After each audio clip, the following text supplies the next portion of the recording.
चलेंगे। इससे पहले मैं ये बता दूं कि यह यूनिट बड़ा इंपॉर्टेंट है। करीब करीब 6 से 7 क्वेश्चन इससे आते ही आते हैं, फिक्स है ये। 6 से 7 क्वेश्चन आएंगे ही आएंगे बच्चों। 100 क्वेश्चन होंगे आपके जो कोर सब्जेक्ट से होंगे, 20 क्वेश्चन आपके जीएस से होंगे। तो ये जो 100 क्वेश्चन हैं डिफरेंट डिफरेंट यूनिट से मिलकर के बने हुए हैं। अगर आपको क्वालिफाई करना है तो लगभग सभी यूनिट्स इक्वली इंपॉर्टेंट हैं। आप सबको ये बात ध्यान में रखनी है। शुरुआत करते हैं आज के टॉपिक से। देखिए, हम लोगों ने बात कर लिया था इकोसिस्टम। आज हम लोग बात करेंगे उसी के आगे इकोलॉजिकल निश के बारे में। लेकिन कुछ क्वेश्चंस हैं जो पिछले कुछ कॉम्पिटिटिव एग्जामिनेशंस में पूछे गए हैं, तो मैं चाहता हूं कि पहले मैं वो आपको बता दूं, फिर उसके आगे चला जाएगा। जैसे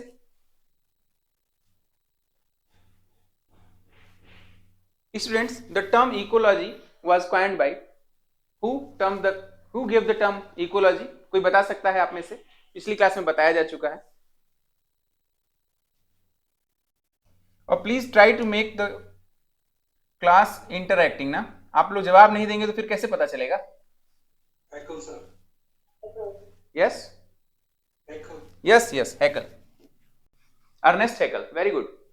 who give the term ecology या coined the term ecology? Ernest Haeckel. ये LT biology, licentiate in teaching biology 2015 में दिया हुआ है। अट इकोलॉजी, इकोलॉजी में भी of two types, at ecology और सिन इकोलॉजी। इकोलॉजी वास्तव में इकोलॉजी हम कहते किसे हैं? ऑर्गेनिज्म के उसके इन्वायरमेंट से इंटरेक्शन की स्टडी को ही तो इकोलॉजी कहते हैं। अब इकोलॉजी की बात जब भी हम करेंगे तो इकोलॉजी में भी of two types, at ecology and syn ecology. Ecology में भी of two types,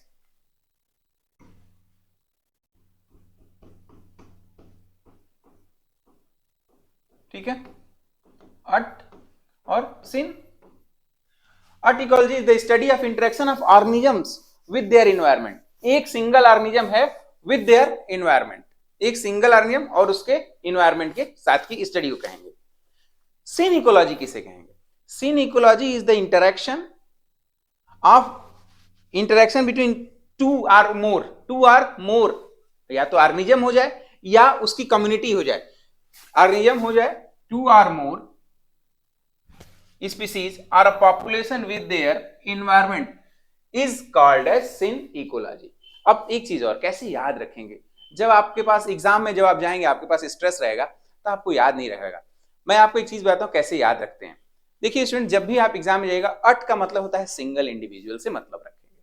single individual, उसके इन्वायरमेंट की स्टडी करेंगे, रिलेशनशिप की स्टडी करेंगे तो अट इकोलॉजी।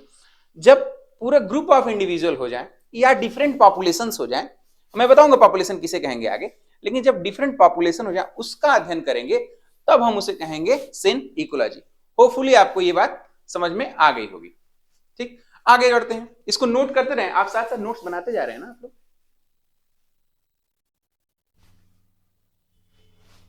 स्टूडेंट्स, आप लोग साथ साथ नोट्स बनाते जा रहे हैं ना? Yes sir. चलिए, नोट कर लिया है, आगे बढ़ें। एक क्वेश्चन आया हुआ है स्टूडेंट, ये देखिए यूपी पीसीएस प्री 2009 में क्वेश्चन आया हुआ है। Study of interrelationship between an individual species and its environment in a forest is known as क्या कहा है? एन इंडिविजुअल, एक single individual species and its environment in the forest known as, क्या कहेंगे? क्या आंसर होगा इसका? Autecology, very good, autecology. आगे बात करने जा रहे हैं हम लोग इको सिस्टम के बारे में। इको सिस्टम पिछले क्लास में हो चुका है पर कुछ क्वेश्चंस आए हुए हैं इससे। इको सिस्टम, एबायोटिक और बायोटिक फैक्टर्स आपस में इंटरेक्ट करते हैं। बायोसिनोस और बायोटोप का कॉन्सेप्ट बताया गया था आपको। जब वो आपस में इंटरेक्ट करते हैं तो उससे जो बनता है उसे कहेंगे इको सिस्टम। इको सिस्टम, देखिए, ecosystem is the structural and functional unit formed by the interaction of biotic and abiotic communities. Biotic and abiotic communities. The term is given by A.G. Tansley. The term is given by A.G. Tansley. In an ecosystem, both energy and matter is exchanged. बेटा इसको mark करिएगा, star लगाइए यहां पे, इससे question आया है। Both energy and matter is exchange. अगर कोई भी एक नहीं हो रहा है तो उसको हम लोग क्लोज मानेंगे या वो है ही नहीं। हमने बताया था कि ऐसा तो कोई इकोसिस्टम है ही नहीं जिसमें दोनों ही ना हो। एबायोटिक और बायोटिक कंपोनेंट आपस में इंटरेक्ट करके बनाते हैं इकोसिस्टम, और उनमें क्या कंपलसरी है एक इकोसिस्टम के एग्जिस्ट करने के लिए, बोथ एनर्जी एंड मैटर का क्या होना चाहिए, एक्सचेंज होना चाहिए, एक्सचेंज होना चाहिए। नोट कर लिया है आप लोगों ने?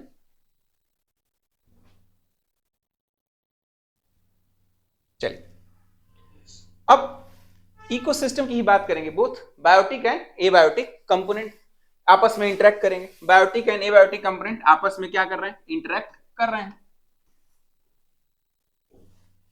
जब ये आपस में इंटरेक्ट करेंगे, बेसिकली मैंने इसलिए ये रखा है स्ट्रक्चर ताकि ये बता सकूं कि बायोटिक में किसको इंक्लूड करेंगे और एबायोटिक किसको इंक्लूड करेंगे। इसमें लिविंग ऑर्गेनिजम्स, इसमें किसको करेंगे, लिविंग बींग्स, लिविंग बींग्स को, और इसमें किसे कहेंगे, आप लोग बोलते रहेंगे साथ में तो मुझे भी अच्छा लगेगा कि आप लोग हैं जुड़े हुए। इसमें नॉन लिविंग को, very good, non living beings को।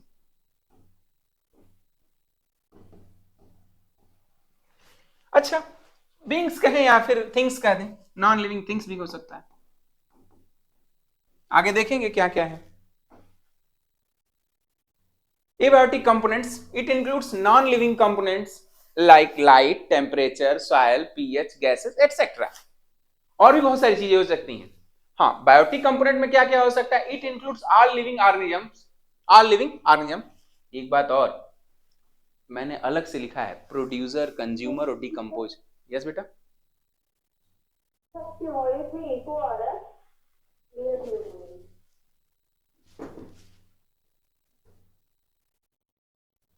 इको आ रहा है, अभी ठीक है, ये भी है, अभी भी हो रहा है। यस है।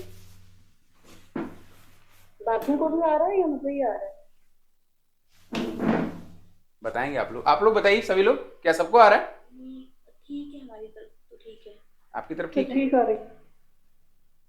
देख लो, नहीं तो मैं इसकी क्वालिटी 4K में है इसलिए मैं कम कर देता हूं। थोड़ा डिले हो रहा है सर आपका साउंड। अभी ठीक हो जाएगा बेटा।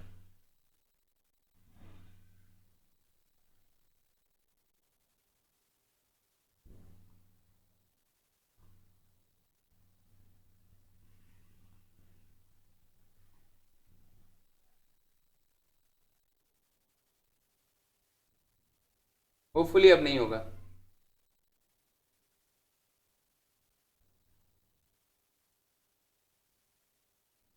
जूम शायद अभी नहीं ना हो रहा, प्रॉब्लम तो नहीं है अभी? मुझसे अभी ठीक है। अभी ठीक है, चलो।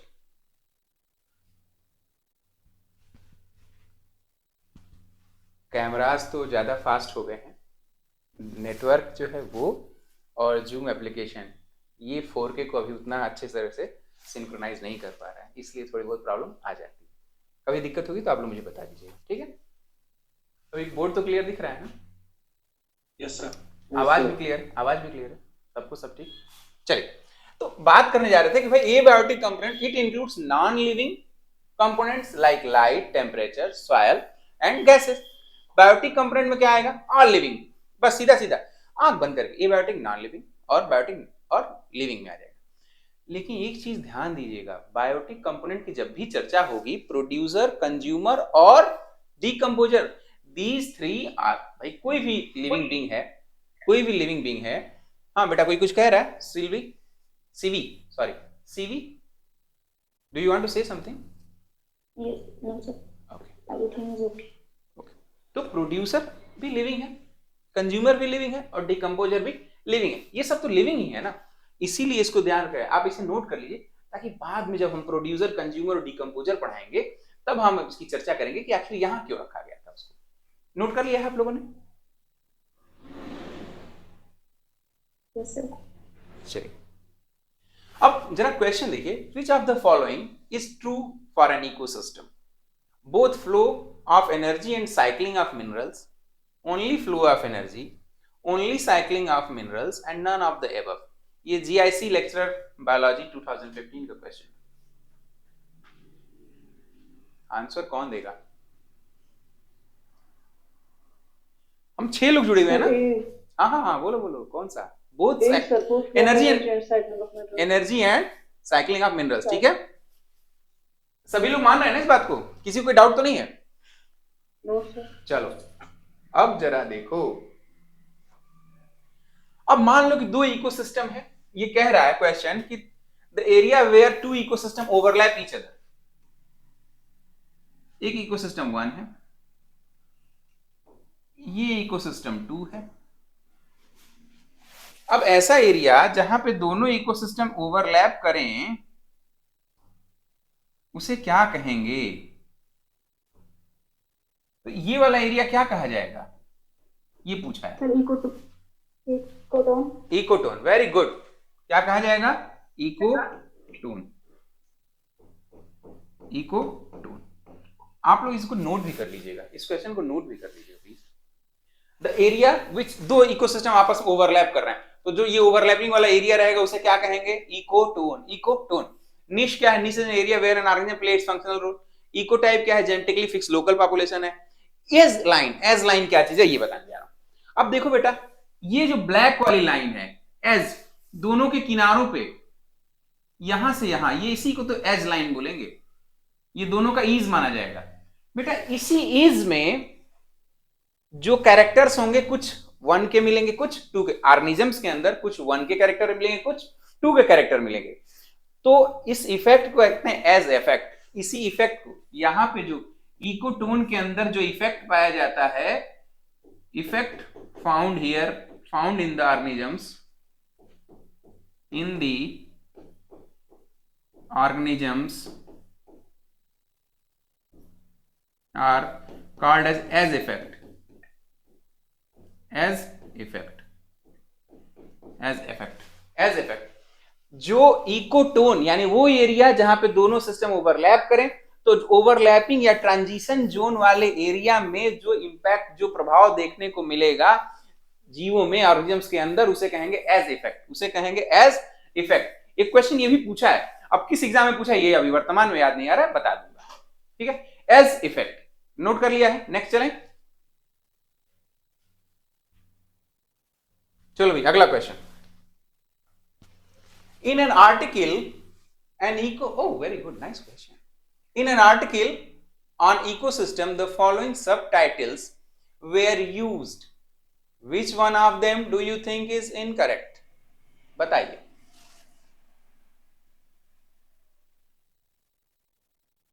Pyramids of ecosystem. D incorrect. B incorrect, D D incorrect. pyramids of ecosystem. अच्छा फिर से सुनिए, किसी एक आर्टिकल लिखा गया है इकोसिस्टम पर, ठीक है, जिसके सब टाइटल्स दिए गए हैं, कुछ उस आर्टिकल के अंदर कुछ छोटे छोटे सब टॉपिक्स डाले गए, हेडिंग्स डाले गए। उसमें से कौन सा टॉपिक नहीं हो सकता है, कौन सा टॉपिक गलत होगा? अब फिर से सुनो मेरी बात। एक रिसर्च पेपर आया, मेरी बात सुन लो, एक ऐसे लिख करके आया है, उस ऐसे के अंदर छोटे छोटे हेडिंग्स डाले गए हैं। कौन सा हेडिंग हो ही नहीं सकता है इकोसिस्टम के बारे में? क्या इकोसिस्टम में, अरे लेट मी एनर्जी का फ्लो होता है यूनिडायरेक्शनल। यस यस, साइक्लिंग नहीं होती, साइक्लिंग नहीं होती, वेरी गुड। मैं फिर से सभी बच्चों को बता दूं, देखिए क्या है, साइक्लिंग ऑफ मिनरल्स तो होता है, ये तो हेडिंग बन सकती है ना। एक इकोसिस्टम में क्या हेडिंग बन सकती है? साइक्लिंग ऑफ मिनरल्स की हेडिंग तो बन सकती है, बन सकती है कि नहीं भाई? यस।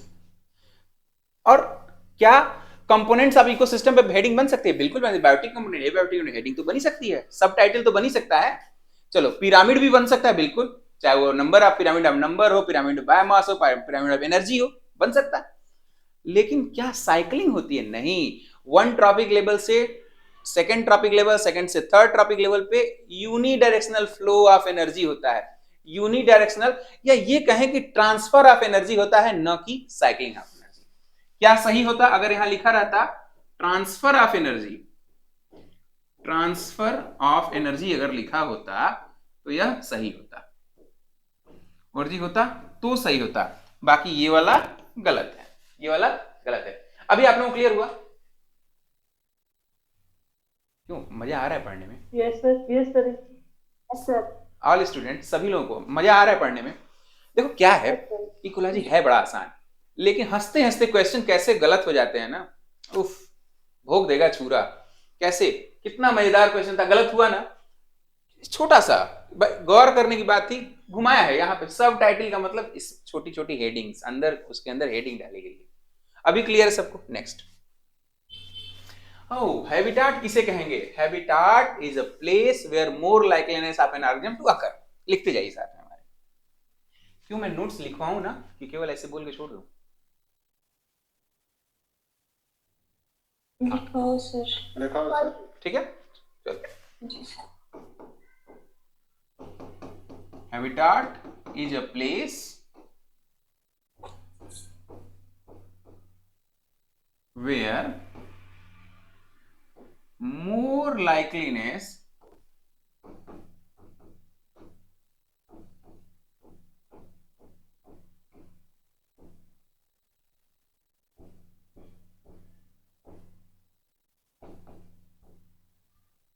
organism to occur। क्यों आप लोग मांग कर रहे हैं क्या कि लोअर बॉटनी अभी शुरू करने, इसको रोक करके लोअर बॉटनी शुरू करने के लिए?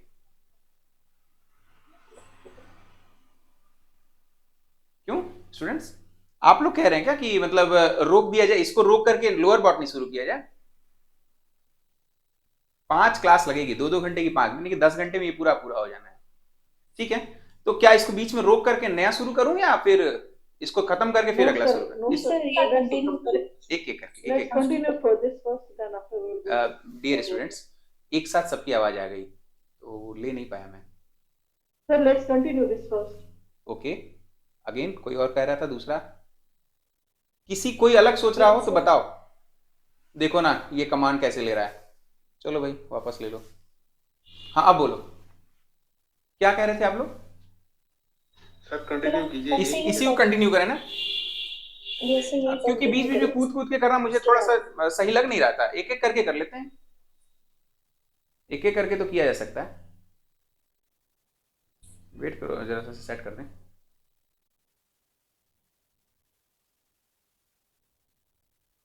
ये जेस्चर वाले जो चीजें कैमरे आ गए हैं, इससे बड़ी दिक्कत होती है। हाथ कुछ और करो, लेता कुछ और है। ये सोच रहा था कि हम जूम कर रहे हैं इसको। चलिए, तो habitat is a place where more likeliness of an organism to occur. इसका मतलब क्या हुआ, पहले तो ये जाने। कुछ नहीं, इसका मतलब बड़ा आसान है। अब ऐसे करेंगे तो भी ये ले लेगा। आपका पाए जाने की संभावना सबसे ज्यादा कहां है? आप सबसे ज्यादा कहां पाए जाते हैं? कोई भी स्टूडेंट आप लोग बताइए, आप सबसे ज्यादा कहां पाए जाते हैं? मैं अपने घर में पाया जाता हूं, आप कहां पाए जाते हैं? जिस इंसान को पसंद हो, जो लाइक करे। सॉरी डियर, सर ऑब्वियसली घर पे ही। मैं तो घर पे पाया जाता हूं, आप लोग भी घर पे ही मिलते हैं? अनटिल अनलेस की मतलब कोई मार्केट में मिलता है, ठीक है, मार्केट में मिलता है, दैट इज गुड, लेकिन उसका हैबिटेट हो more likeliness of an organism to occur. क्यों वहां हम पाए जाते हैं अपने घर में? Because all the needs are fulfil there. क्यों पाए जाते हैं भाई? Because all the needs are fulfilled there.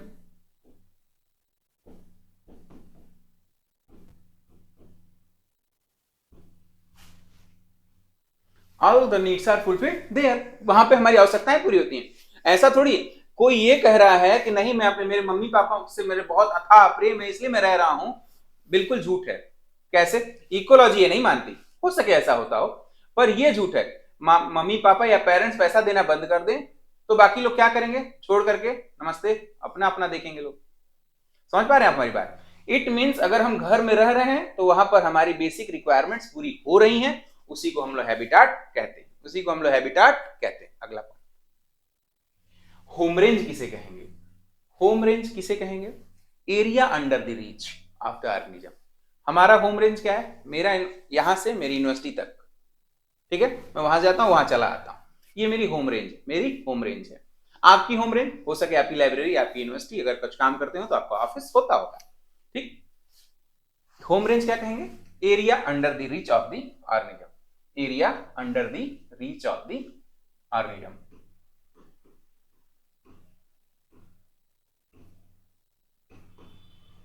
बेटा बहुत छोटे छोटे टर्म है, याद करोगे खत्म हो जाएगा, ठीक है। Under the reach of the organism, area under the reach of the organism is called age home range. अब ये अर्थ क्यों बना दिया मैंने, शौक से नहीं। एक होता है Arctic seal, for example Arctic seal.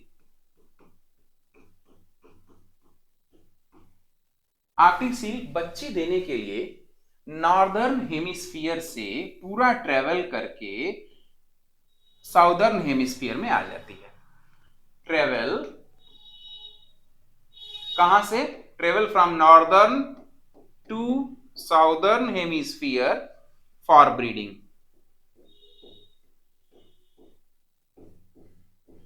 Then इसकी होम रेंज क्या होगी, इसकी होम रेंज हो जाएगी, अब इसकी होम रेंज क्या होगी, अब इसकी होम रेंज हो जाएगी northern to southern hemisphere. Then the home range, ये समझाने के लिए बता रहा हूं, home range for Arctic seal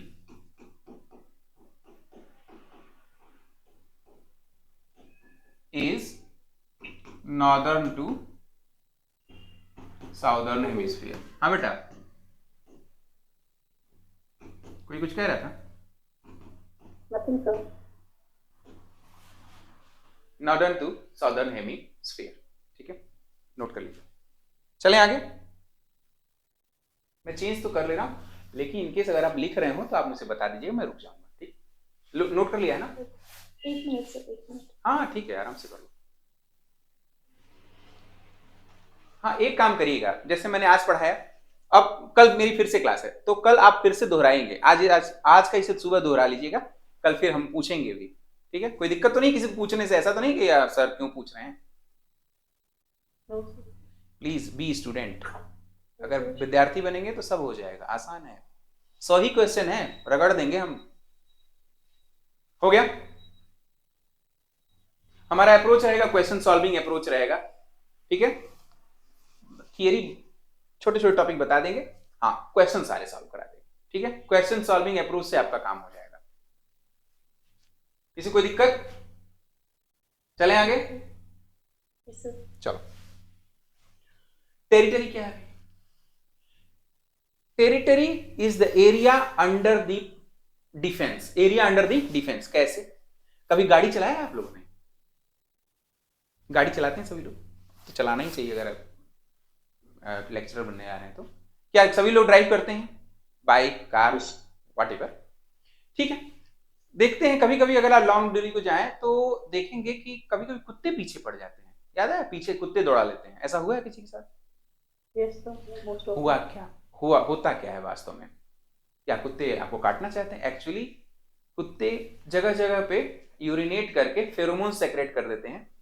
फिर उनके यूरिन में एक प्रकार का फेरोमोन पाया जाता है, इसकी स्मेल से वो मार्क करते हैं अपनी टेरिटरी को। कहते अगर गाड़ियों के टायर पे मार्क कर देते हैं, और मार्क करने से वो ऐसा दर्शाते हैं कि ये गाड़ी मेरी टेरिटरी में है, तो मतलब मेरी है, भले वो बैठ ना पाए, वो अलग बात है। हाँ, अब एरिया अंडर डिफेंस, कोई दूसरी कार निकलती है, जब उस मोहल्ले की कार है तो उसे नहीं भोगेंगे, लेकिन दूसरे की कार गुजरी तो उसको स्मेल नहीं आई, कहें अरे ये हमारे अंडर में कैसे आ गया, दौड़ाओ इसको। बस ये यही है एरिया अंडर द डिफेंस, या area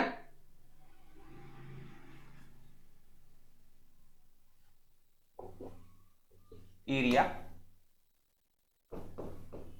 area under the defence of the organism. और एक चीज और, अगर कोई एरिया आपके डिफेंस में है तो उसकी रेगुलर पेट्रोलिंग भी तो करेंगे आप लोग, करेंगे ना? तो इसकी area under the defence of the organism and regular patrolling occur.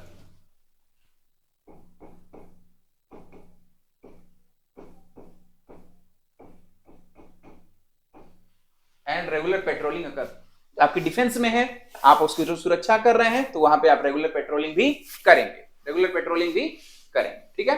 Next, निश किसे कहेंगे? बहुत अच्छा कॉन्सेप्ट, पहले तो जान लो ये जो निश का कॉन्सेप्ट है, निश का कॉन्सेप्ट दिया था ग्रीनल ने।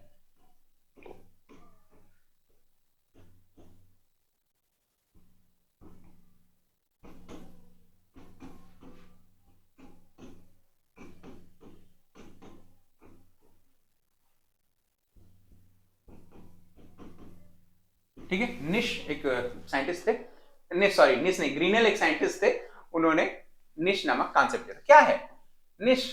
निश is an area of the habitat where an organism play its functional role. Niche is an area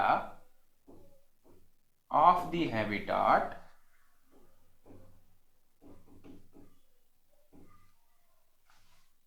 Niche is an area of the habitat where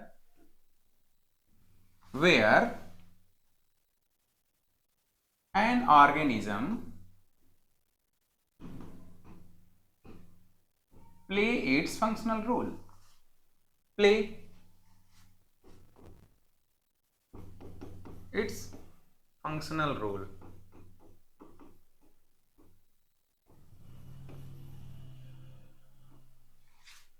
Play its functional role क्या मतलब हुआ? देखो,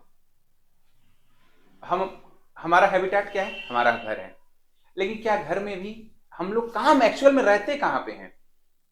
कुछ समय के लिए बाथरूम में भी जाते हैं, नो डाउट। तो क्या हमारा निश बाथरूम है? हम वहीं पे फंक्शनल रोल प्ले करते हैं? नहीं। क्या सिर्फ हमारा बेडरूम ही हमारा निश है? सिर्फ सोते ही सोते हैं? नहीं। मेरा एरिया मेरा स्टूडियो है, मेरा जो निश है मेरा स्टूडियो है, क्योंकि मैं यहाँ पे अपना फंक्शनल रोल प्ले कर रहा हूँ।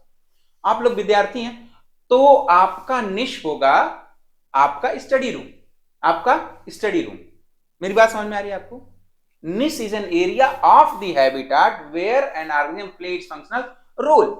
आई रिपीट, निश एक लाइन में याद कर लो प्लीज, मेरी बात मानिए, मेरे साथ दोहराइए। Niche is an area of the habitat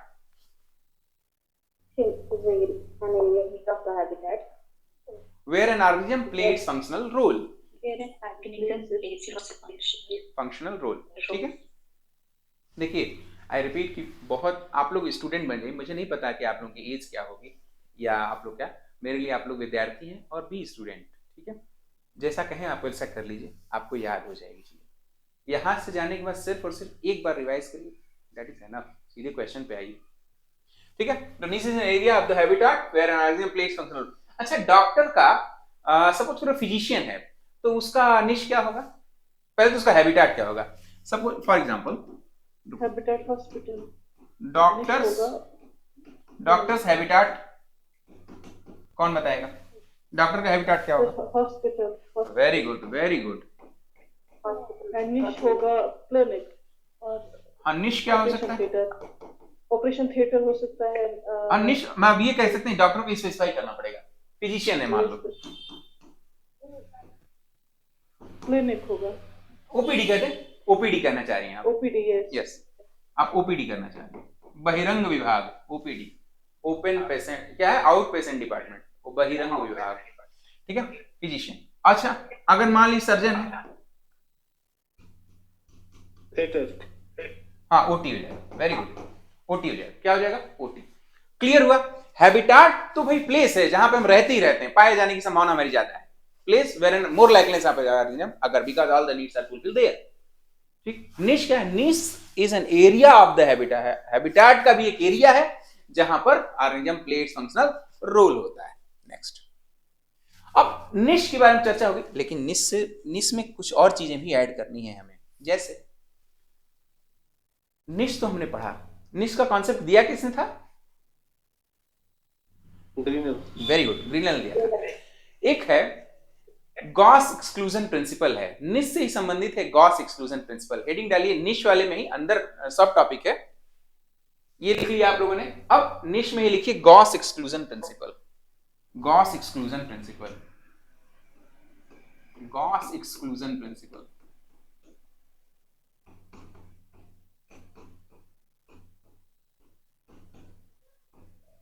जानते हैं बच्चों गॉस का एक्सक्लूजन प्रिंसिपल क्या है? No two species can coexist together, if they do so there occur arise of competition and elimination of one unfit species. इतना तेजी से बोल दिया क्योंकि मुझे याद है।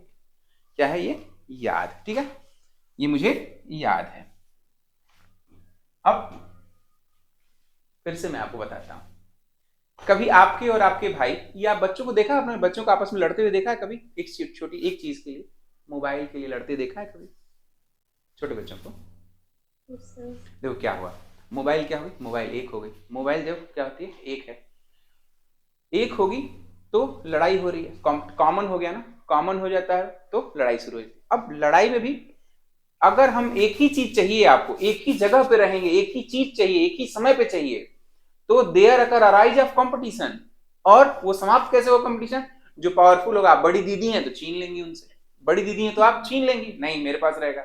भैया है तो छीन लेंगे आप, ठीक। भैया का मतलब ताकतवर भैया है, कमजोर भैया नहीं है, ठीक है, कमजोर भैया तो दबेगा बेचारा। यही बात गॉस ने कही थी। क्या कहा था, लिख लीजिए। गॉस ने क्या कहा, यह लिखिए। गॉस ने कहा था कि नो टू स्पीसीज कैन को exist together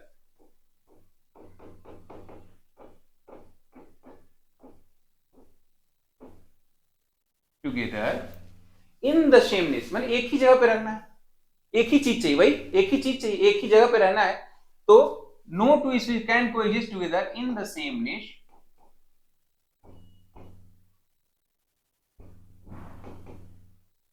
in the sameness, ठीक है। इफ दे डू सो, यदि वह रहते हैं एक ही में, if they do so there occur arise of competition,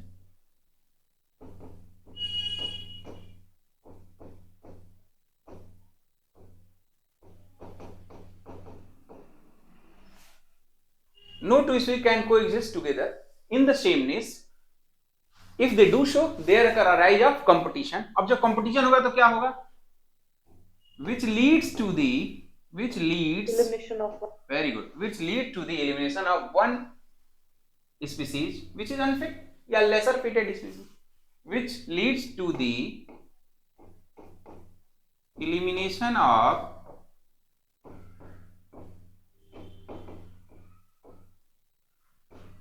one lesser fitted species या less fitted species, less fitted species। Note कर लीजिए, नोट करके फिर मुझे बताइए।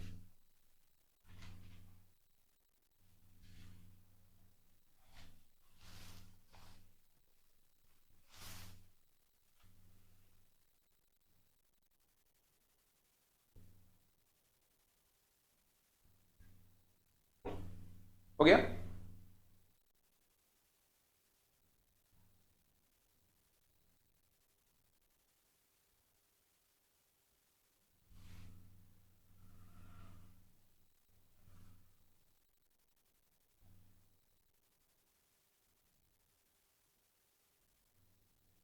अब गॉस ने तो ये कह दिया, लेकिन जैसे ही दुनिया में, जैसे आप किसी सोसाइटी में रहते हैं, आप कोई अगर एक्सप्लेनेशन दे देते हैं तो 10 लोग आपके पीछे पड़ जाएंगे आपको गलत साबित करने के। समझ पा रहे हैं आप मेरी बात को? अगर आप सोसाइटी में कहीं रहते हैं, अगर आपने कोई स्टेटमेंट दिया, सही भी दिया तो भी और गलत दिया तो भी, सही दिया तो लोग कहेंगे कि सही दिया को मान भी लेंगे, लेकिन हाँ गलत बताने वाले भी आ जाएंगे, और गलत दिया तो 10 लोग पीछे पड़ ही जाएंगे, नहीं ऐसा नहीं ऐसा होता है। आप लोग माने मेरी बात को? समझ में आ रही बात? गॉस ने तो ये कह दिया, अब इसके पीछे और वैज्ञानिक लोग पड़ गए, उन्होंने क्या कहा, नहीं साहब ऐसा नहीं होता, ये होता है वो होता है। इसको बताने, गलत सिद्ध करने के लिए अलग अलग वैज्ञानिकों ने दिया, जैसे फंडामेंटल निश कॉन्सेप्ट आया, इसी को गलत साबित करने के लिए आया कौन सा, फंडामेंटल निश कॉन्सेप्ट। फंडामेंटल निश कॉन्सेप्ट। आप लोगों से क्वेश्चन कैसे पूछेगा, आप लोगों से सीधे स्टेटमेंट दे देगा, पूछेगा किसने कहा था, तो गॉस ने कहा था। फंडामेंटल निश कॉन्सेप्ट किसने दिया था, ओडम ने दिया था, ठीक है। हेडिंग डालिए, फंडामेंटल निश concept given by Odum, given by Odum,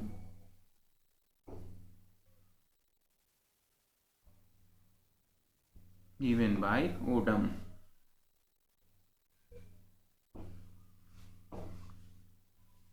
ठीक है, गिवन बाय ओडम। क्या कहा ओडम साहब ने, ओडम साहब ने कहा कि niche is an area where an organism play its functional role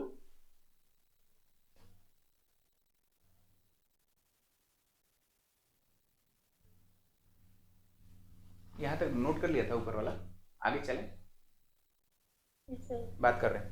देखिए अब ओडम ने कहा फंडामेंटल निस का आंसर ओडम ने दिया। उन्होंने कहा कि no doubt niche is an area where an organism play its functional role, but अगर आप चाहते हैं कि many species can coexist together, एक साथ रह लें सभी स्पीसीज, और ऐसा हो तो उसके लिए क्या करना होगा, उनके फंक्शनल रोल को डिफरेंट करना होगा। कुछ नहीं करना होगा, उनके फंक्शनल रोल को डिफरेंट करना होगा, उनके फंक्शनल रोल को डिफरेंट करना होगा।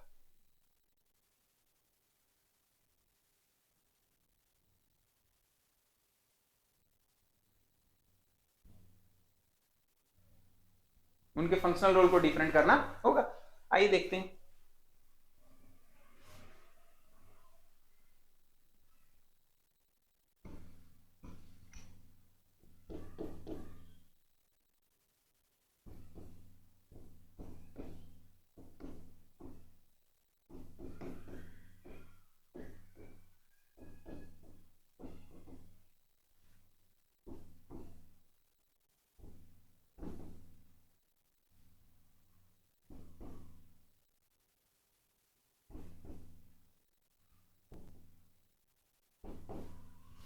If two species want to live in the same niche, then there must be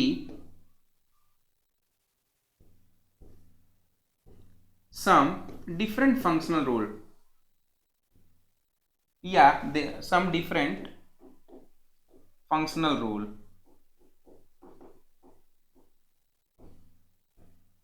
there must be some different functional role present या found in between these two species.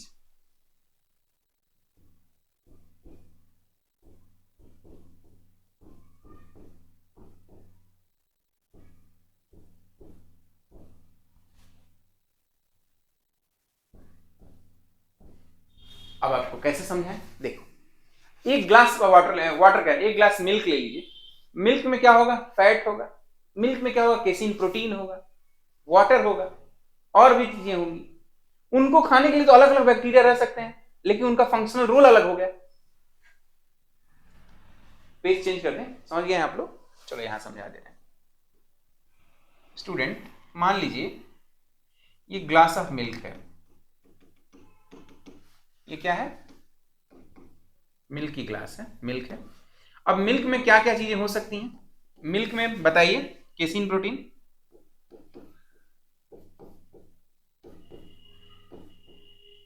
फिर क्या होगा, fat होगा, water भी हो सकता है, ठीक। इसको खाने के लिए तो अब प्रोटीन डाइजेस्टिंग एंजाइम रिलीज करना होगा, यानी प्रोटीन डाइजेस्टिंग बैक्टीरिया चाहिए, प्रोटीन ईटिंग बैक्टीरिया चाहिए।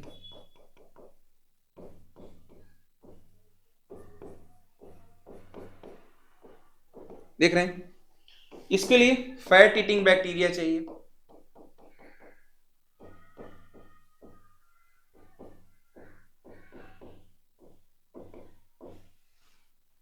समझ पाए आप लोग? प्रोटीन कौन है, प्रोटीन वाले, फैट कौन है, फैट। रह कहां रहे हैं, they are playing their functional role in the same niche, बशर्ते उनके फंक्शनल रोल डिफरेंट हो गए, उनके फंक्शनल रोल डिफरेंट हो गए, उनके फंक्शनल रोल डिफरेंट हो गए। ऐसा क्या रियल लाइफ में भी देखने को मिलता है? हाँ मिलता है, हाँ मिलता है। एक डॉक्टर, एक ही हॉस्पिटल में दो कान के डॉक्टर हैं, दोनों एक साथ बैठने लगेंगे तो दोनों झगड़ा करेंगे, ये पेशेंट तू मेरे पास आओ, पता चला एक पेशेंट को इधर से खींच रहा है, इधर से खींच रहा है, तुम मेरे पास आओ, तुम मेरे पास। सब्जी मंडी जैसा हालत हो जाएगी, हॉस्पिटल की हालत तो सब्जी मंडी जैसी हो जाएगी ना। ऐसा न हो उसके लिए क्या करना पड़ेगा, ऐसा न हो क्या करना, एक डॉक्टर कहेगा कि सर आप ऐसा करिए 9 बजे से 12 1 बजे तक बैठ लीजिए, आप सर 1 बजे से 4 बजे तक 5 बजे तक बैठ जाओ। समझ में आ रही मेरी बात? टेम्पोरल शिफ्टिंग, टाइम शिफ्ट कर दिया गया, ठीक। एक को कहा गया कि आप छोटे बच्चों को देख लो कान, एक बड़े एडल्ट को देख, ये भी सही है। कान चेंज थोड़ी हो जाते हैं, छोटा हो या बड़ा, दवाइयां थोड़ी मीठी कर दी जाती हैं छोटे बच्चों की, और तो कोई खास फर्क पड़ता नहीं। मेरी बात समझ में आई? हम लोग कितने लोग जुड़े हुए हैं यहाँ पे? क्यों? लगभग 9 लोग जुड़े हैं, मुझे लेकर के 8 लोग, 9 लोग, 9 लोग हैं। Yes, sir. तो आप लोग बोल क्यों नहीं रहे हैं? बोलने में मनाही थोड़ी है, मैं उसके लिए Yes, sir. Yes, sir. Just enjoy. अगर आप लोग हमसे बातचीत करेंगे तो आप लोगों को ऑनलाइन में भी ऑफलाइन की तरह से फीलिंग आएगी। मैं आप लोगों को नहीं देख पा रहा हूँ, अलग बात है, लेकिन आप तो मुझे देख पा रहे हैं, आप आसानी से बातचीत कर सकते हैं सभी। तनवीर, मेरी आवाज जा रही है आप तक? Jahangir, yes sir. ठीक है सबको? सर यस यस सर समझ में आ रहा है ना? Yes yes. अब सुनो, ये कॉन्सेप्ट क्लियर है? अब अलग अलग हो गए, डिफरेंट रोल हो गया। किसने दिया था ये कॉन्सेप्ट? ओडम ने दिया था। ये कॉन्सेप्ट किसने दिया था? ओडम ने दिया था। एक और कॉन्सेप्ट आएगा। अब गॉस ने कहा कोई टू इसलिए एक साथ रह ही नहीं सकती भाई, नहीं रह सकती, ठीक है। क्यों? क्योंकि रहेगी तो कंपटीशन होगा। यहां कंपटीशन होगा क्या? नहीं, यहां कंपटीशन नहीं हो रहा। तो फंडामेंटल निश कॉन्सेप्ट किसको गलत साबित कर रहा है? गॉस एक्सक्लूजन प्रिंसिपल को। क्यों? कैसे? क्योंकि फंक्शनल रोल को डिफरेंट कर दिया उन्होंने। क्या क्या? निश सेम है but functional role are different, functional role are different, ये करके उन्होंने अपने आप को ठीक कर लिया। अगला है एन डायमेंशनल निश कॉन्सेप्ट गिवन बाय हचिंसन। बेटा कभी नहीं, 2-3 चीजें छोटी छोटी पूछता है। हचिंसन नाम याद रखना। एन डायमेंशनल निश कॉन्सेप्ट किसने दिया था? हचिंसन ने। आइए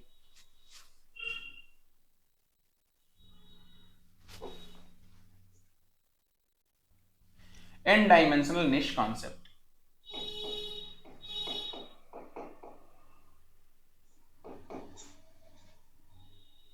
n dimensional niche concept given by Hutchinson। n dimensional नहीं भाई,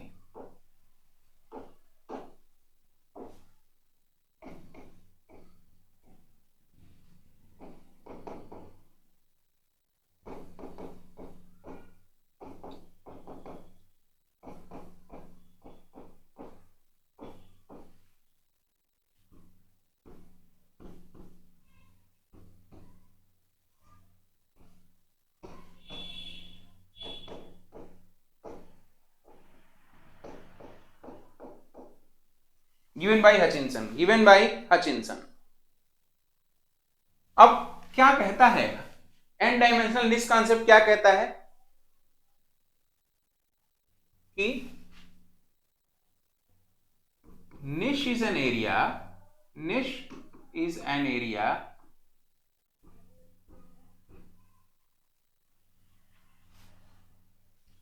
where an organism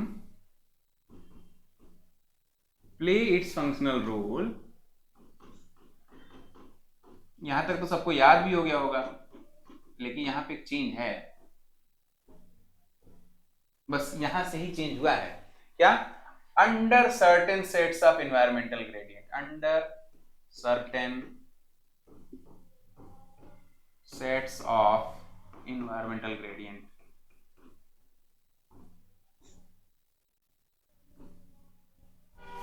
mental gradient।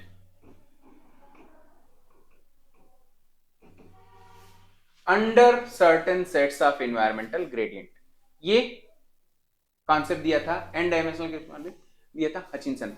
ये क्या है under certain sets of environmental gradient? पहले तो ये जानो environmental gradient क्या चीज होते हैं। देखो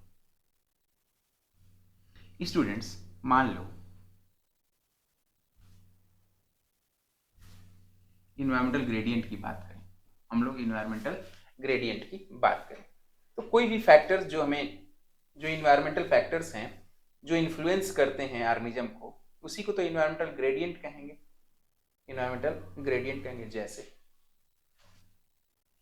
एक है, कभी कभी अभी जाड़ों का मौसम है, कुछ ऐसे भी जीव दिखाई देंगे जंगल, अगर आप फॉरेस्ट कवर में रहते होंगे तो वो ऐसे जीव जो सिर्फ जाड़ों में आते हैं और ऐसे जीव जो सिर्फ गर्मी में आते हैं। सपोज करो स्टूडेंट, यहां देखिए,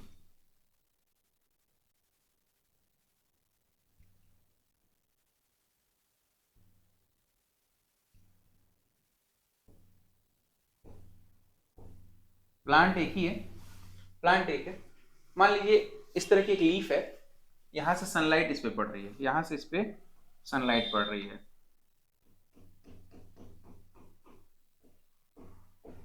तो ये सरफेस इसका लाइटन है, ये है लाइटन सरफेस। और जो इधर वाला सरफेस है वो क्या है, डार्क सरफेस है। जो नीचे का सरफेस होगा क्या होगा, डार्क सरफेस होगा।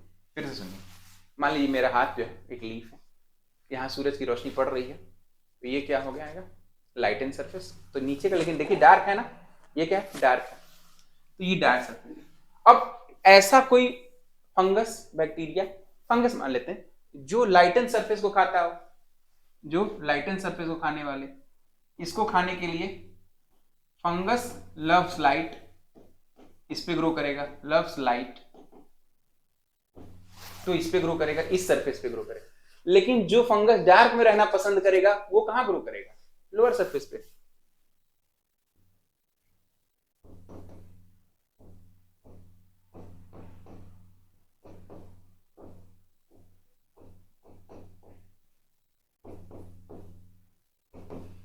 यहां पे देखिए, loves to grow in dark. यहां पे कितने ग्रेडियंट काम कर सकते हैं। पहला, सनलाइट एक ग्रेडियंट है। सनलाइट क्या है, एक ग्रेडियंट है। ऐसे ना बना करके मैं पूरा ही बता, सनलाइट क्या, ग्रेडियंट कितने पड़ेंगे, इन्वायरमेंटल ग्रेडियंट कितने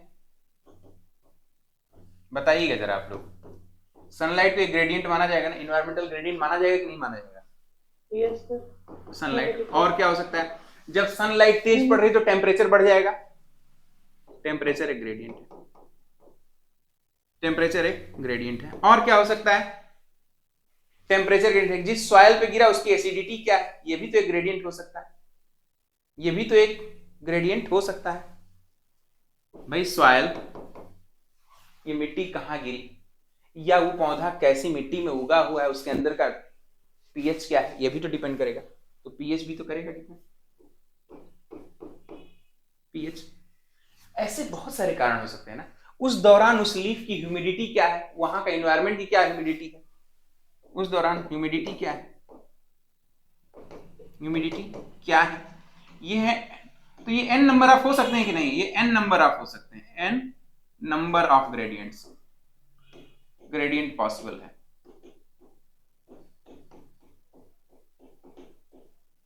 n नंबर ऑफ ग्रेडियंट यहां पर पॉसिबल है। एन डायमेंशनल निश कॉन्सेप्ट, इन्होंने कहा कि niche is an area where an organism play its functional role under certain sets of environmental gradient, बहुत सारे सर्टेन सेट्स ऑफ। यही नहीं, अभी और सुनिए, ये तो वो हो गया ना, रील ऐसा आती है ना, यही नहीं अभी और सुनिए। देखो, अगर हम सभी को, सारे ग्रेडियंट को मिला दें तो एक हाइपर वॉल्यूम बनता है, एक हाइपर वॉल्यूम बनता है। सारे n नंबर ऑफ ग्रेडियंट को मिला दें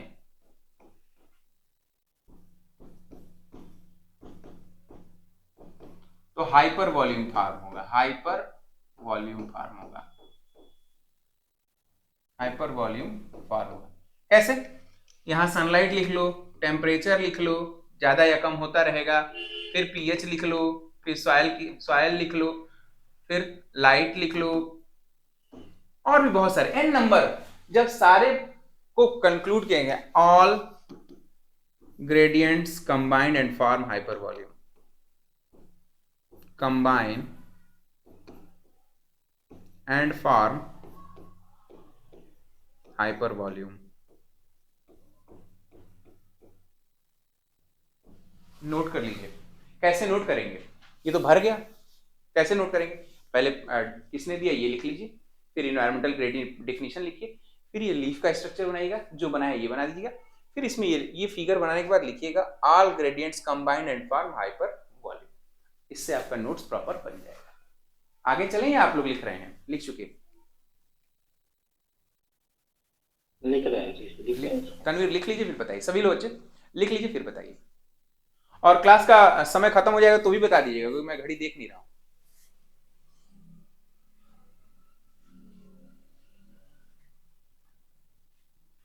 क्यों, मॉर्निंग में आप लोगों का समय रह रहा है क्या?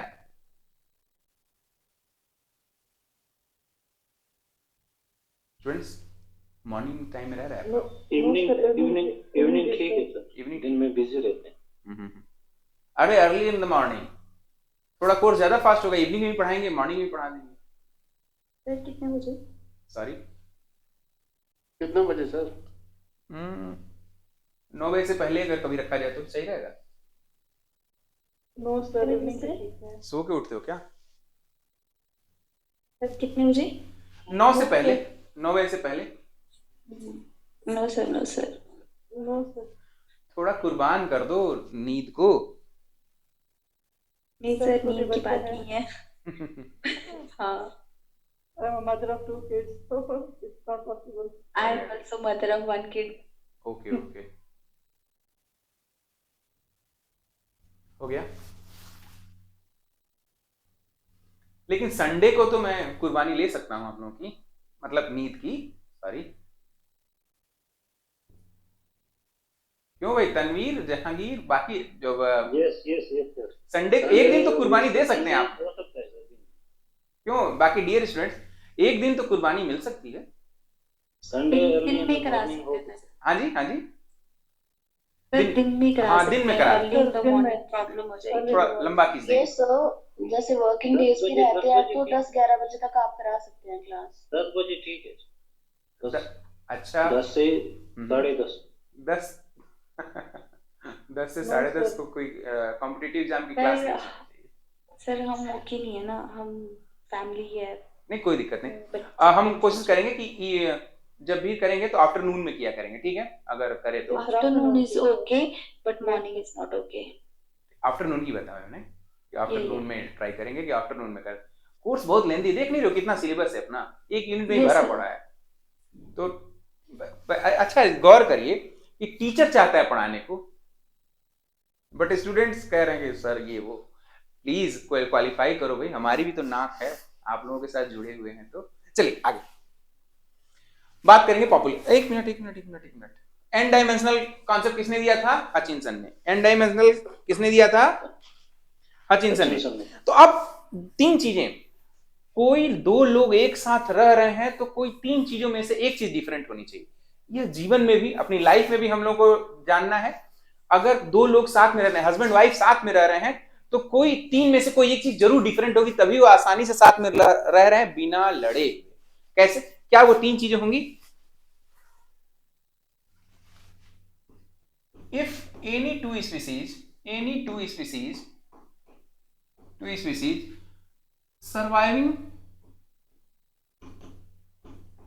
in the same niche,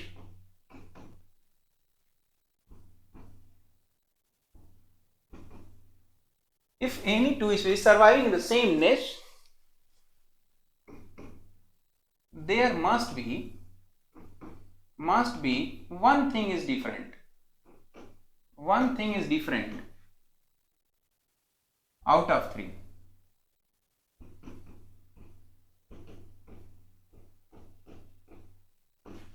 Out of the given 3.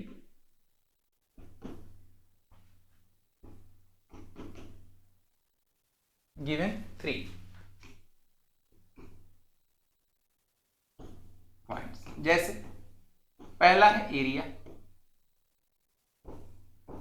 मैं एक्सप्लेन करूंगा इसको। पहला है एरिया, फिर दूसरा है उनका फंक्शनल रोल,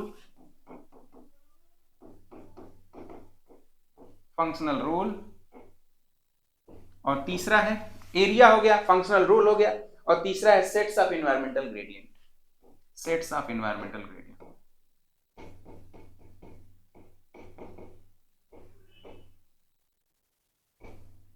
इन तीनों में से अगर कोई एक चीज अलग हो रही है तो 2 चीज सर्वाइव कर सकते हैं, आसानी से कर सकते हैं, कोई दिक्कत नहीं, सेम निश में रह लेंगे, कोई दिक्कत नहीं होगी।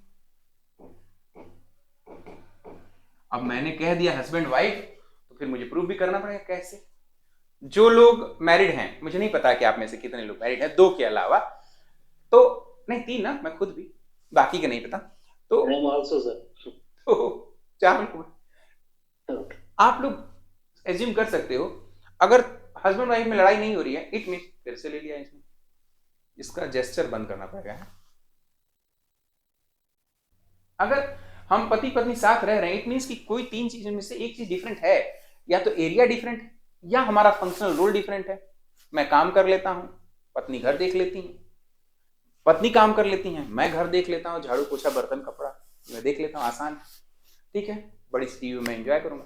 फिर सेट्स ऑफ एनवायरमेंटल ग्रेडियंट, उनको ठंडक पसंद है, मुझे गर्मी पसंद है, तो मैं थोड़ा कंबल ओढ़ के सो जाता हूँ, ठीक है, ऐसा करना पड़ता है। तो इससे क्या होगा, लड़ाइयां नहीं होंगी, इससे क्या होगा, लड़ाइयां नहीं होंगी। समझ पा रहे हैं आप लोग? ये मजाक भी है और समझ में भी आना चाहिए, अच्छा भी है।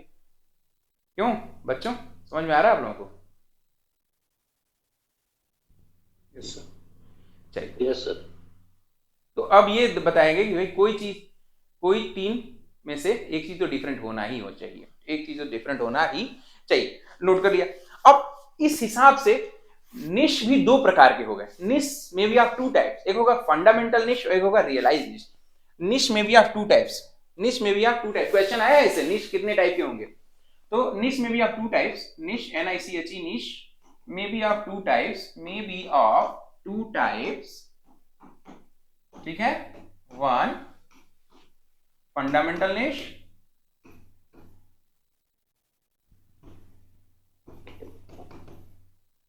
और दूसरा होगा रियलाइज निश।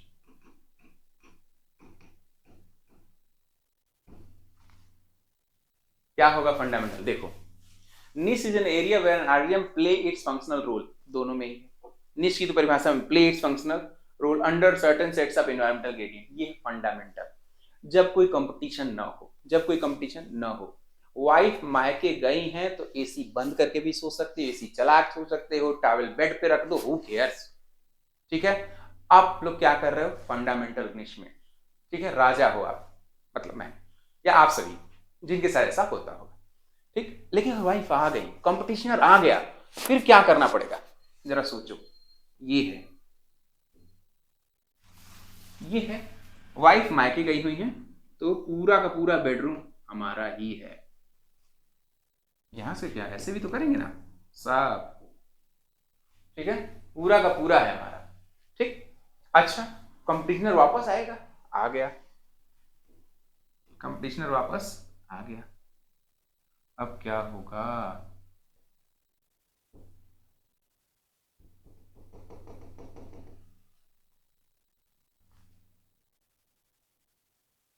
ठीक है,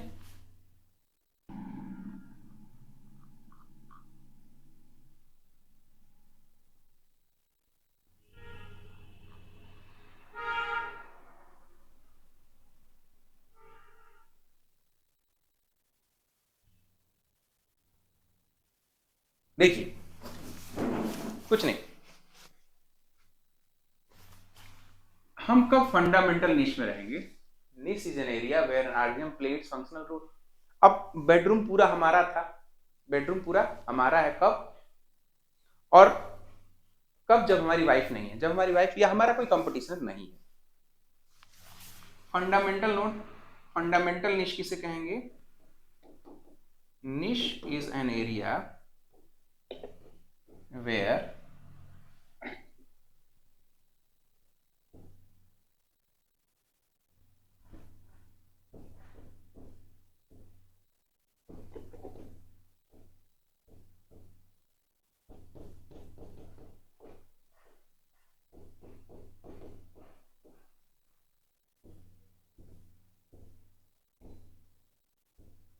under certain sets of environmental gradient.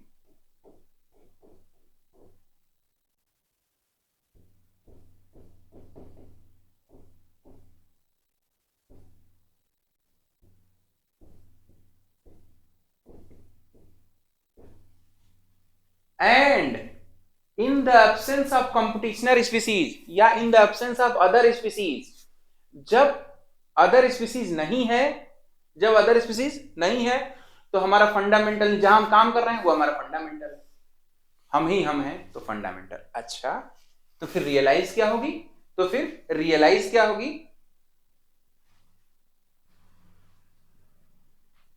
जहां पर कंपटीशन होगा, प्रेडिक्शन यस, जहां पर कंपटीशन होगा। फिर डेफिनेशन इसकी भी ऐसी होगी कि niche is an area where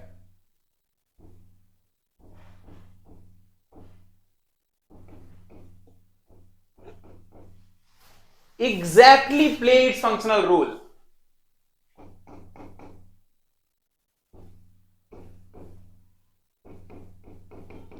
plates functional role, ठीक है।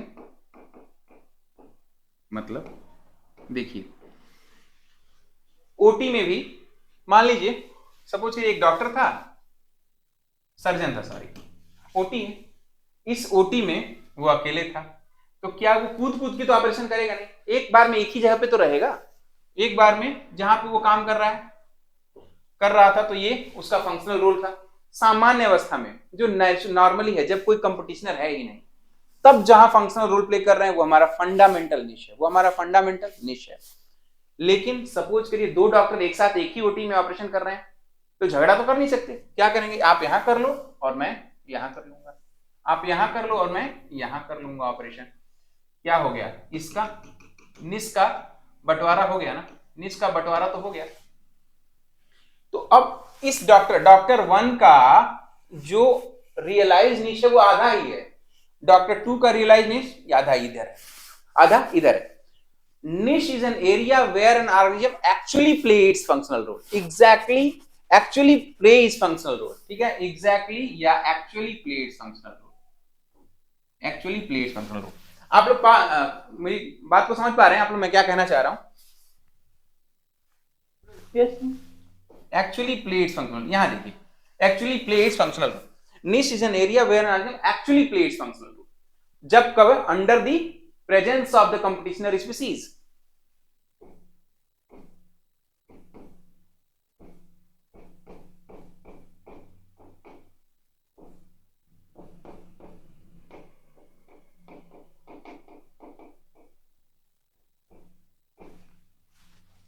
तो क्या क्वेश्चन ऐसे ही पूछेगा ना, क्वेश्चन इतना आसान तो पूछ ही नहीं सकता। सुनिए, आसान आजकल कैसे क्वेश्चन आएंगे, आपसे पूछेगा कि मान लीजिए दो डॉक्टर हैं, सेम डॉक्टर हैं, ऑपरेशन कर रहे हैं और उनमें बड़ी गहरी दोस्ती है, तो कंपटीशन की तो बात ही खत्म हो जाएगी, दोस्ती होगी। जब दोस्ती हो जाएगी तो जो रियलाइज निश है वो किसके बराबर हो जाएगा, फंडामेंटल निश के बराबर हो जाएगा। जो रियलाइज निश है वो किसके बराबर हो जाएगा, फंडामेंटल निश के बराबर हो जाएगा। जो रियलाइज निश है वो फंडामेंटल निश के बराबर हो जाएगा। नोट कर लिया आप लोगों ने? किसी को कोई डाउट तो नहीं आ रहा? क्यों? नगीना, तनवीर, जहांगीर, शफकत, तस्लीम, सिवी, इतने के नाम दिख रहे हैं बेटा, इसलिए नहीं, बाकी सबके नाम दिख नहीं रहे हैं, सॉरी। Yes, sir. किसी कोई दिक्कत? चलिए अब बात करेंगे हम लोग पॉपुलेशन की। What is population? Population is a group of individual of same species. तो स्पीसीज किसे कहेंगे, पहले ये जानना होगा। स्पीसीज किसे कहेंगे, इसे ये जानना होगा। The individual which can interbreed together and produce a viable offspring is known as species. इससे पहले अब एक हेडिंग डालेंगे, पॉपुलेशन से पहले स्पीसीज हेडिंग डालिए। हेडिंग है species. Species the group of organism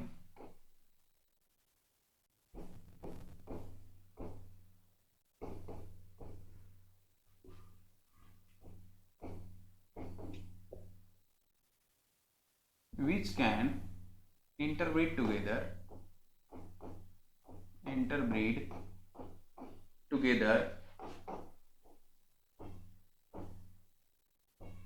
and produce a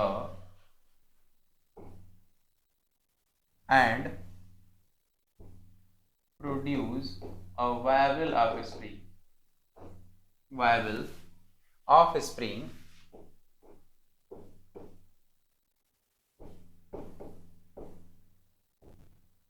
are known as species।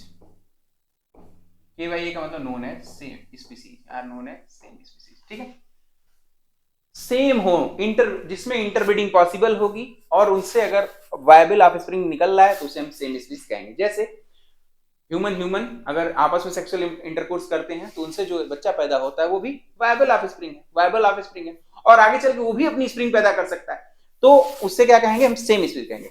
But horse और डंकी, म्यूल पैदा होगा, खच्चर, क्या वो होगा? नहीं, वो नहीं होगा। सेम स्पीसीज हॉर्स और डंकी, इसीलिए डिफरेंट स्पीसीज है, इसीलिए वो डिफरेंट स्पीसीज है। तो तो the group of organism which can interbreed together and produce a viable offspring known as क्या है स्पीसीज। पॉपुलेशन क्या है? Group of species, the group of individual of the same species, group of अब अगली heading होगी population, group of individuals of the same species, group of individuals of the same species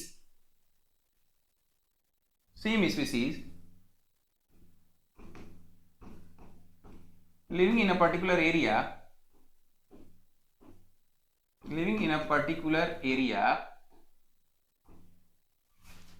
at a particular time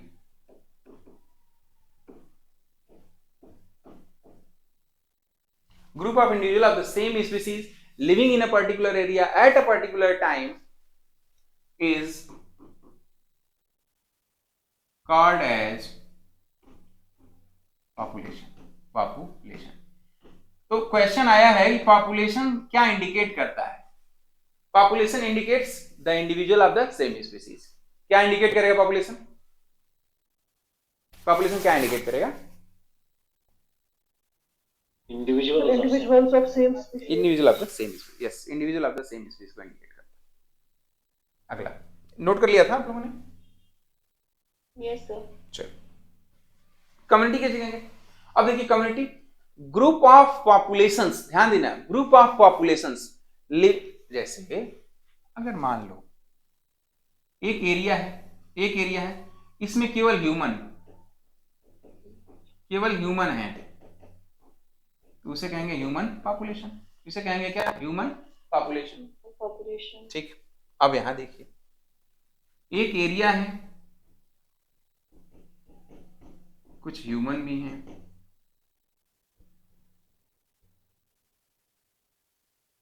क्या बन गया? चलो कुछ XYZ ऐसे, कुछ घासें उगी हुई हैं, ग्रासेस हैं, कुछ और, तब ये एक पॉपुलेशन, एक ये पॉपुलेशन, एक ये पॉपुलेशन, एक ये पॉपुलेशन। अलग अलग पॉपुलेशन जब एक जगह रहने लगे तो उस एरिया को कहते हैं community. Community is a place where या group of, it is the group of populations, group of different populations,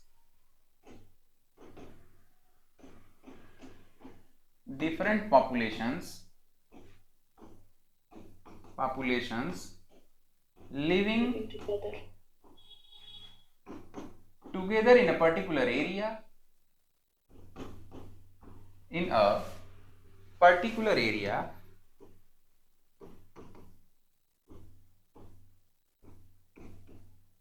at a particular time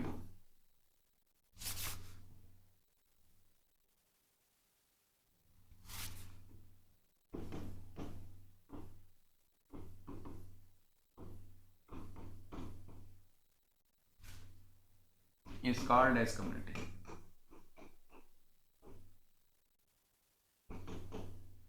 It's called as community। ठीक है, आगे चलें। आप लोग लिख भी रहे हो, केवल बस लेट इट गो कर रहे हो? लिख रहे हैं सर। चलो नोट्स रेडी कर लीजिएगा, लास्ट टाइम में दोहराने में यही काम आएगा। इकेडिया इकोफिन किसे कहते हैं? अच्छा ये सुनो, आप लोग वास्तव में कहाँ के रहने वाले? ज्यादातर लोग कहाँ से हैं? कश्मीर में ही रह रहे हैं, जम्मू कश्मीर में रह रहे हैं आप लोग? जम्मू में सभी लोग रह रहे हैं? कश्मीर में, जम्मू में, इस तरह के एरिया में। मतलब मैं ये मान के चल रहा हूँ, जम्मू तो खैर बहुत ठंडा नहीं है, लेकिन हाँ कश्मीर बहुत ठंडा है।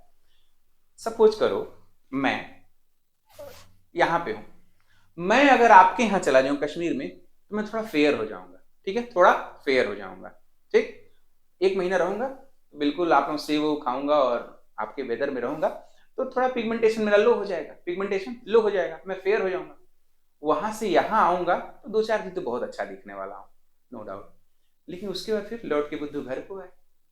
ठीक है, फिर से वही हो जाऊंगा जैसा था। इसका मतलब क्या है? Morphological change in the environment due to morphological change in the organism due to the change in the environment is known as ecophene. ऐसी प्रक्रिया जिसमें मॉर्फोलॉजिकल चेंज हो जाए, but this change is not permanent, this is not permanent. अगर ऐसा होगा तो उसे हम इकेडिया इकोफीन कहेंगे, इकेडिया इकोफीन कहेंगे। लिखिए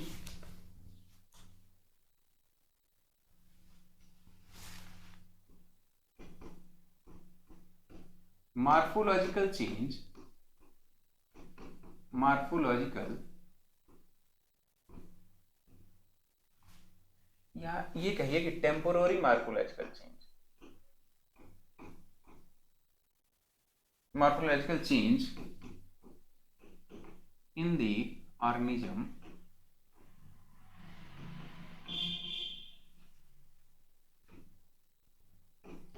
due to change in the environment, due to change in the environment is called as Echadia ecophen, ecophen, Echadia ecophen, note कर लीजिए Echadia ecophen।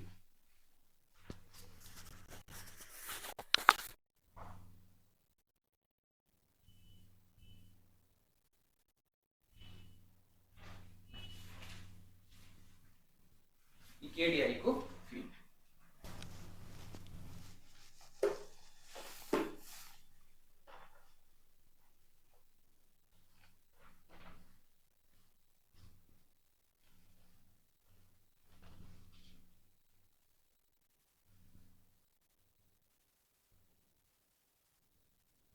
अब टेम्पोररी है, ये परमानेंट नहीं है, ये परमानेंट नहीं है। टॉपिक समझ में आ रहा है यार कि change in the environment due to change in the, change in the environment due to the change in the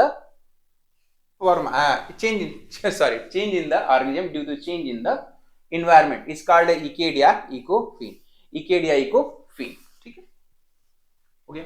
इसका बहुत सुंदर एग्जांपल कई बार एग्जाम में पूछा है, यूफोर्बिया हिर्टा में, यूफोर्बिया हिर्टा, नोट करिएगा यूफोर्बिया हिर्टा।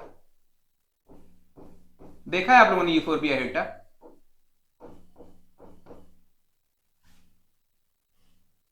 इसका बहुत सुंदर एग्जांपल है यूफोर्बिया हिर्टा। अलग अलग जगहों पर जो यूफोर्बिया हिर्टा पाया जाता है उसमें अलग अलग कलर के दिखाई देते हैं, और अगर हम यहाँ वाले यूफोर्बिया हिर्टा को आपके यहाँ ले जाएं तो उसका कलर चेंज हो जाएगा, फिर वहां से यहाँ लाएं तो भी चेंज हो जाएगा। ऐसा तो इंसानों में भी तो है, नहीं है इंसानों में? कश्मीर के बंधु यहाँ आ जाएं हमारे पास तो फिर बेचारों के चेंज हो जाएगा, कलर चेंज हो जाएगा, नहीं होगा लेकिन थोड़ा डलनेस तो आ ही जाएगी, थोड़ा डलनेस तो आ ही जाएगी, फिर वापस जाएंगे आप फिर से प्योर हो जाएंगे। क्लियर हुआ? इकेडिया इकोफीन समझ में आया? Yes sir. ठीक, अल्लाह ऐसा हो, ये तो इसका एग्जांपल जरूर याद रखिएगा यूफोर्बिया हिर्टा। अच्छा, मैंने एक मिस्टेक की, आप लोगों को अंडरलाइन करना नहीं भूलना है। बोटेनिकल नाम या कोई भी साइंटिफिक नाम मस्ट बी इटैलिसाइज्ड, या उसको आप लोग अंडरलाइन करें। इकेडिया इकोफीन, एक टॉपिक आएगा आपको यहाँ पर, इकेडिया इकोफीन तो हो गया, अब आएगा इको टाइप, एक टॉपिक आएगा इको टाइप, हेडिंग लिखिएगा इको टाइप, हेडिंग है eco type, eco type, genetically fixed local population.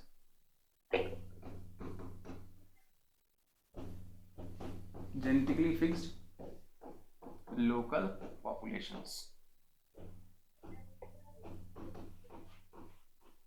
are called as ecotype, are called as ecotype. This term ecotype term is given by टरेसन नामक वैज्ञानिक दिया था।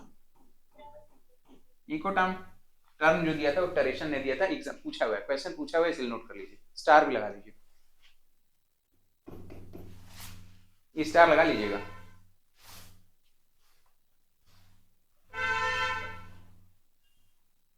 क्या मतलब हुआ पहले ये जानो।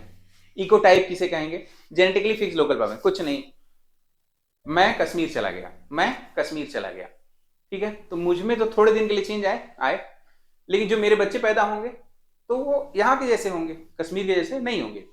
लेकिन सपोज करो कि 50, 60, 100 पीढ़ी मेरी वहीं गुजर गई, 100 पीढ़ी 200 पीढ़ी वहीं, सिर्फ पीढ़ियां मतलब जनरेशन वहीं रह गई, तब जब बच्चे पैदा होंगे तो वो प्योर कश्मीरी की तरह दिखने लगेंगे, कश्मीरियों की तरह दिखने लगेंगे। मेरी बात आप लोग समझ पा रहे हैं मैं क्या कहना चाह रहा हूं? कश्मीरियों की तरह वो दिखने लगेंगे, समझ पा रहे हैं आप लोग? Yes sir. तो अब वो वहां पे जेनेटिकली फिक्स हो गए, क्या अब वो वापस आएंगे, दिल्ली में वापस आएंगे तो कैसे दिखेंगे वो? जब वो दिल्ली में वापस आएंगे तो फिर कैसा दिखेंगे? वही की तरह दिखेंगे। These changes are permanent. These changes are permanent. But इकेड या इकोफिन में क्या था? टेम्पोररी चेंजेस था। तो स्टार आगे फिर लिखेंगे हम लोग,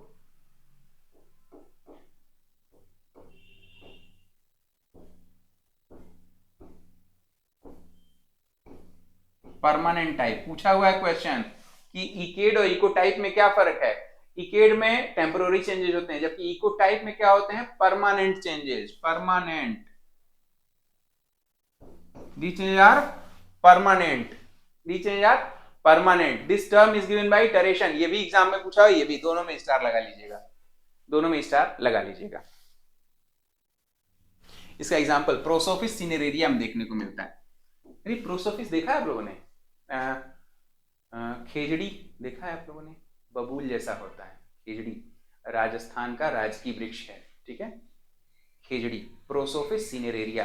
तो जहां के राजस्थान की जो है वो राजस्थान जैसी ही दिखेगी, लेकिन जो हमारे यहाँ पाई जाएगी, जो दिल्ली के आसपास पाई जाएगी वो अलग दिखेगी, जो एमपी में पाई जाएगी वो अलग दिखेगी, जो यूपी में पाई जाएगी वो अलग दिखेगी।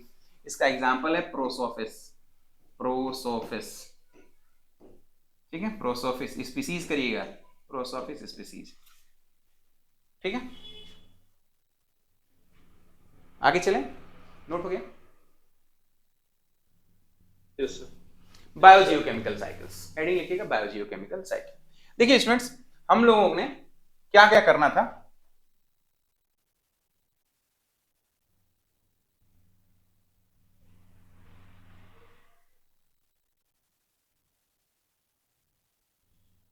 जरा मैं आप लोगों के हाथ फिर से दिखा दूं हम लोग कहां चल रहे हैं। कॉन्सेप्ट ऑफ इकोसिस्टम से जो क्वेश्चंस आने वाले हैं, लगभग वो क्वेश्चन भी सॉल्व हो चुके हैं, और जैसे ही ये यूनिट समाप्त होगी मैं टेस्ट लेता हूं, ठीक है, उसके लिए आप लोगों को समय निकालना ही पड़ेगा, टेस्ट नहीं छोड़ सकते। फिर इसके बाद हमने बात किया इकोलॉजिकल निश के बारे में, ठीक। फिर अब हम बात करने जा रहे हैं बायोजियोकेमिकल साइकिल्स, जिसमें हम बात करें कार्बन, फास्फोरस, नाइट्रोजन और हाइड्रोलॉजिकल साइकिल। इसका सिर्फ ना सिर्फ ये, इसमें एक और ऐड करना है, सल्फर साइकिल। सल्फर साइकिल, क्यों सल्फर साइकिल एक्स्ट्रा ऐड करा रहे हैं? यहां छोड़ दिया है। ऐसा तो है नहीं कि सिर्फ आप लोग जेके पीएससी देकर के ही रुक जाओगे, और भी तो एग्जाम देते रहते होंगे। ऐसा नहीं है ना कि सिर्फ जेके पीएससी दोगे उसके बाद फिर पढ़ाई छोड़ दोगे, ऐसा तो है। सर यहाँ पे अपॉर्चुनिटीज लिमिटेड है एक्चुअली। हाँ ठीक है, लेकिन मैं सोचता हूँ कि एक और पढ़ा दूंगा, ठीक है, आप लोगों को दिक्कत तो नहीं है ज्यादा पढ़ने से? नो सर, एक छोटा टॉपिक पढ़ा देंगे, सल्फर साइकिल, ठीक है। तो अब हम बात करने जा रहे हैं बायोजियोकेमिकल साइकिल। इसके बाद जो नेक्स्ट क्लास होगी हमारी, अब वो होगी energy flow in ecosystem, thermodynamic और प्राइमरी प्रोडक्टिविटी फूड चेन के बारे में। फटाफट होगा, ये कोई बड़ी चीज नहीं है। तो हेडिंग है बायोजियोकेमिकल साइकिल, हेडिंग लिखिए बायोजियोकेमिकल साइकिल। क्या टाइम हो गया? 7:21, सॉरी देख गया मुझे, 7:20। 721। बोर तो नहीं हो गए? No, sir. सच सच बताओ, पक्का बोर तो नहीं हो रहे ना आप सभी? समझ में भी आ रहा है ना? ऐसा तो नहीं कह रहे सर टाइम काट रहे हैं। चलो अब बात करेंगे इस पे, बायोजियोकेमिकल साइकिल। क्या मतलब है ये बायोजियोकेमिकल साइकिल का? देखो, बायो का मतलब होता है लिविंग, बायो का क्या मतलब होता है? लिविंग। जियो का मतलब क्या होता है? अर्थ। जियो का मतलब क्या होता है? अर्थ, ठीक है, अर्थ। केमिकल का मतलब न्यूट्रिएंट से मतलब है यहाँ पे, और साइकिल का मतलब होता है पाथ। साइकिल का मतलब होता है पाथ। लिविंग, अर्थ, न्यूट्रिएंट और पाथ, मतलब ऐसे बायोलॉजिकल न्यूट्रिएंट्स जो अर्थ में पाए जाते हों और उनका कैसे सर्कल चलता है, इसके बारे में पढ़ने जा रहे हैं, ठीक। आगे देखिए, दो तरह के साइकिल्स पाए जाते हैं, गैसियस साइकिल और एक सेडिमेंट्री साइकिल। एक गैसियस साइकिल होगा, दूसरा सेडिमेंट्री साइकिल होगा। मतलब क्या है? देखिए, गैसियस साइकिल का मतलब है जिसका जो रिसोर्स है वो गैस में है, जिसका रिसोर्स क्या है वो गैस में है। इन द सेंस ऑफ, इसका मतलब क्या है? when the reservoir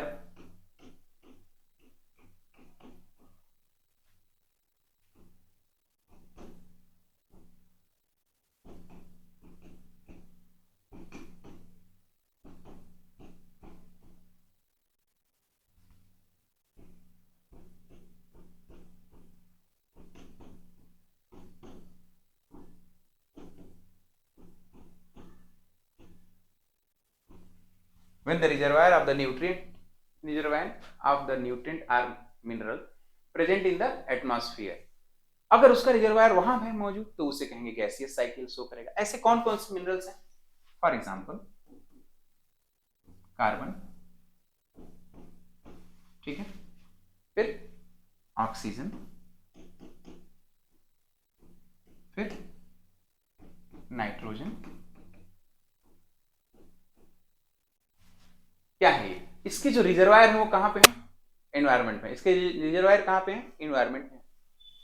इसीलिए गैसियस साइकिल। ये क्वेश्चन इससे पूछा है, सोचो क्वेश्चन पूछा कैसे है। मुझे अलग से नोट्स बनानी पड़ेगी इस पर।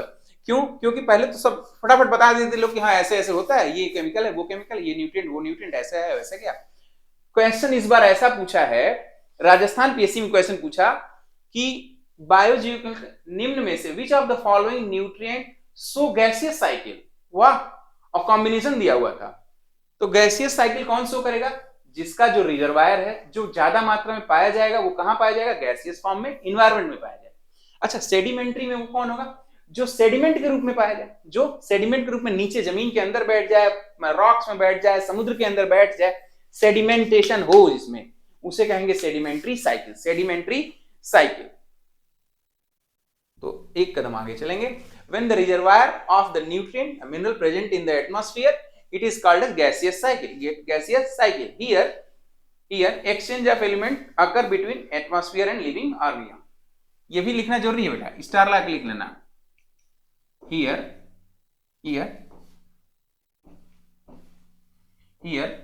exchange of mineral occur in between organism and gases. Organism and gases, ठीक है, organism and gases, या एटमॉस्फेयर कर लीजिए, ये भी तो है। वाइस वर्सा सेडिमेंट में देखा जाएगा। आगे देखिए,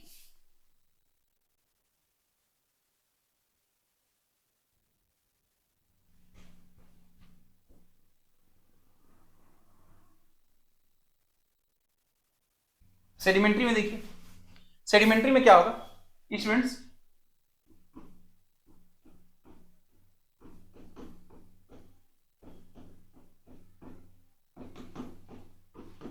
in the form of sediments in rocks,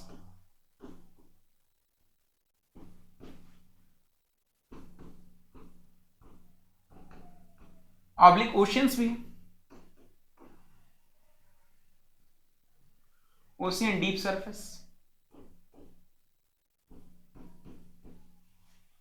अब उन मिनरल्स का जिनका रिजर्वायर कहां पे है, या तो सेडिमेंट रॉक के अंदर चला गया या डीप सरफेस में चला गया, धीरे धीरे वो रॉक बन जाएगा। और इसका एग्जांपल नोट करें, सल्फर, फास्फोरस। आप लोग एस और पी लिखकर भी काम चला सकते हैं, क्योंकि मैं स्टूडेंट्स को पढ़ा रहा हूं इसलिए मुझे पूरा लिखना है। आप लोग एस और पी लिखिए, सल्फर, फास्फोरस एक्सेट्रा, ठीक है। ये तो सेडिमेंट, कैल्शियम भी सेडिमेंट के रूप में पाया जाएगा। ये हो गया। अब यहां पे एक्सचेंज कहां से होगा? Exchange of minerals occur in between living organism and rocks or sediments. Rocks or sediments, rocks or sediment. या ये कहें कि लिथोस्फीयर, ठीक है, हियर स्टार लगाइए, here exchange occur between living organism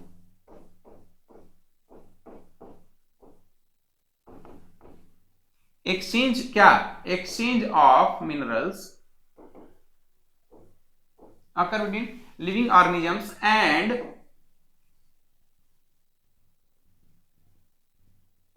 lithosphere, lithosphere bracket में लिख दीजिएगा रॉक्स, ठीक है, ब्रैकेट में लिखिएगा रॉक्स। अब बात करेंगे एक एक के ऊपर। सबसे पहले हम बात करने जा रहे हैं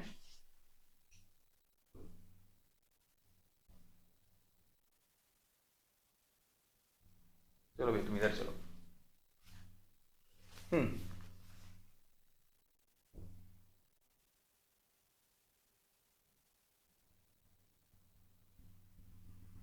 कार्बन साइकिल का सबसे पहले हम बात करने जा रहे हैं कार्बन साइकिल के बारे में, ठीक है। कार्बन साइकिल, लेकिन कार्बन साइकिल शुरू करने से पहले बता दें आज के लिए बस इतना ही।